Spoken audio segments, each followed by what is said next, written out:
gritar más duro que la puede estar acá. Ok, bueno, para los que no me conocen, yo soy Estefan, voy a ser su servidor durante el día de hoy. Y bueno, aunque soy joven, no lo puedo esconder, y también es importante entender que yo empecé dictando cursos cuando era mucho más pequeño. De hecho, yo dicté mi primer curso de liderazgo cuando tenía apenas 16 años. Y desde entonces no he parado de dictar cursos, charlas, conferencias sobre todo tipo de tema en el ámbito de superación personal. Liderazgo, éxito, comunicación como el día de hoy, etc. Y tampoco he terminado, nunca he parado de aprender sobre libros, de asistir a muchos cursos, leer libros, escuchar audiolibros para seguir formándome como comunicador y como entrenador. Y a lo largo de este viaje, que ha sido para formarme como comunicador efectivo, he logrado muchísimas cosas, he sido bendecido con muchísimas oportunidades.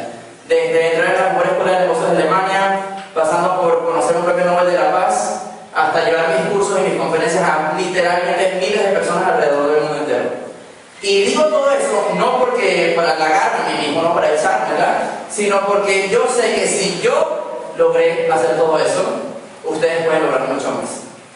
Ustedes pueden lograr mucho más si tan solo aplican un pequeño porcentaje de todo lo que van a aprender el día de hoy. Y en aquella época, cuando yo empecé dictando mi primer curso a los 16 años, yo me vi enfrentado a muchísimos retos como comunicador.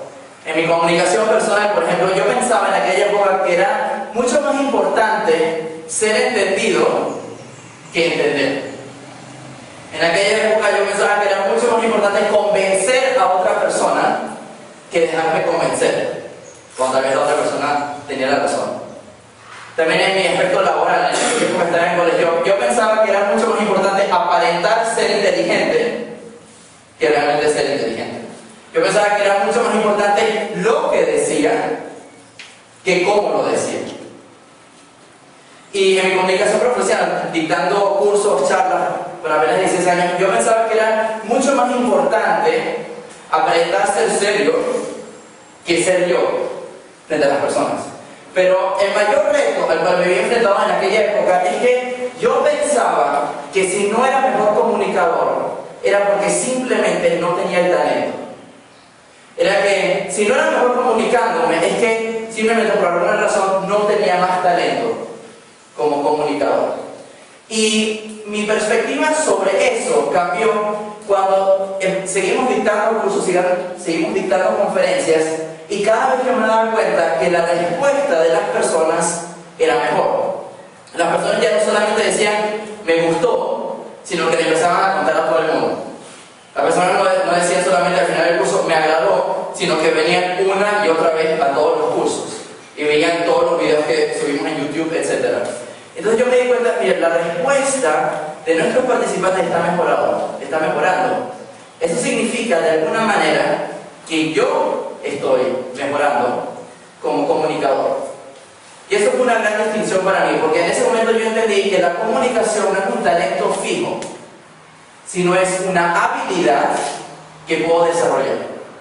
Es una habilidad que puedo desarrollar. Y yo creo que esa es la distinción más importante que tenemos que aprender hoy. Que la comunicación no es un talento. Que hay personas que nacen con más talento para ser mejores comunicadores. Hay personas que tienen los genes para tal vez hablar un poco más en carisma o hablar sonriendo. Pero si una persona no desarrolla ese talento, va a ser sobrepasada por una persona que tal vez no tiene el talento, pero cada día lo sigue desarrollando y mejorando. Y como la comunicación es una habilidad y no un talento, hay tres cosas que podemos hacer con la comunicación. Y esto no está en el manual, pero se los recomiendo que lo anoten, ¿ok? En alguna parte, en alguna hoja blanca que tienen para tomar notas. La comunicación es una habilidad. Y como con cualquier habilidad, yo puedo hacer tres cosas con la comunicación. La primera cosa que puedo hacer con la comunicación es estudiar. Lo puedo estudiar. Es decir, yo puedo salir allá afuera y buscar qué hacen los mejores comunicadores del planeta. Cuentan chistes, cuentan anécdotas, cómo presentan, utilizan PowerPoint, utilizan rotafolios. ¿Qué hacen? Es decir, lo puedo estudiar primero. Después de haberlo estudiado, el segundo paso es que lo puedo practicar. ¿Ok? Lo puedo practicar. Si no solamente puedo aprender de libros, de talleres, de comunicación, sino también yo lo puedo aplicar, practicar en mi propia vida. Y como último paso, si yo aprendo y practico, aprendo y practico, aprendo y practico constantemente, tarde o temprano, en la tercera parte que uno hace con cualquier habilidad, que es lo puedo dominar. Lo puedo dominar. Y dominar no significa hacerlo de manera perfecta. ¿Ok? Yo no soy un perfecto comunicador. Yo no estoy aquí porque soy perfecto comunicándome. Y ningún comunicador es perfecto. Pero ¿qué significa dominar una habilidad o dominar la comunicación? Significa que tú has estudiado y practicado tanto esa habilidad que ya forma parte natural tuya. Que ya es una cuestión íntegra tuya. Que ya no tienes que forzar esa habilidad, sino que ya lo haces de manera inconsciente. Es como, por ejemplo, manejar un carro. ¿Ok? ¿Cómo uno aprendió a manejar un carro sincrónico? ¿Ok? Primero uno lo estudia, o debería estudiarlo un poco, ¿no? Si puedes la teoría, ok, tengo que meter el cloche y luego pasar esto, y luego soltar el cloche y al mismo tiempo acelerar, etc. Primero lo estudio, luego lo practico. Si lo estoy haciendo y tal vez se me apaga y lo vuelvo a practicar.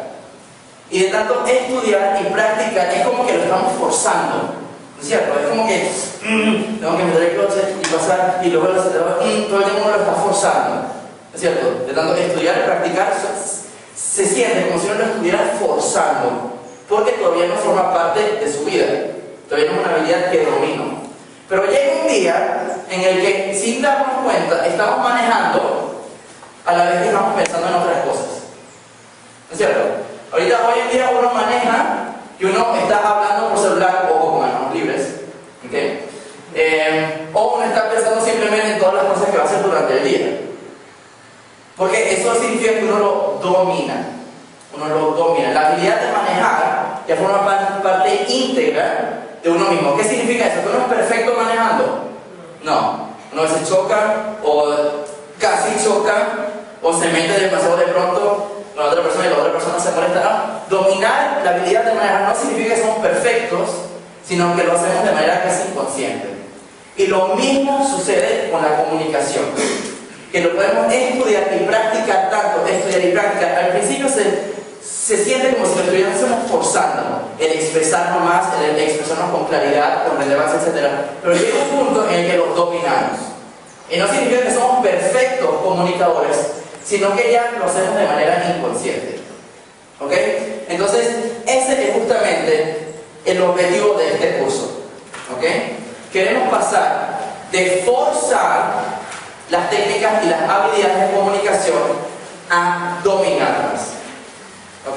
Queremos estudiar y practicar tanto comunicación efectiva que lleguemos al punto de nuestra vida donde ya lo dominemos. No que lo hagamos de manera perfecta, sino que lo hagamos de manera inconsciente. ¿Ok? Porque el pasar de forzar a dominar la comunicación nos permite ir de comunicación a conexión. De comunicación a conexión. Porque uno no estudia la comunicación efectiva por estudiar la comunicación efectiva. Ese no es el propósito último de mejorar como comunicadores. El propósito último de mejorar como comunicadores es poder crear una mejor conexión y relación con otras personas. Ese es el verdadero fin de la comunicación, ¿no es cierto? El que nos comuniquemos tan bien que ya nos conectemos, nos relacionemos mejor con otras personas. Y esa persona y yo ambos dominamos tanto las técnicas de comunicación efectiva que no nos damos cuenta que lo estamos haciendo porque ya estamos tan conectados, tan relacionados mutuamente. Ya escucho tan empáticamente, tan proactivamente, de una manera tan presente, no pensando en otra cosa, sino de verdad estoy escuchando con tanta presencia de la otra persona que nos conectamos, nos relacionamos.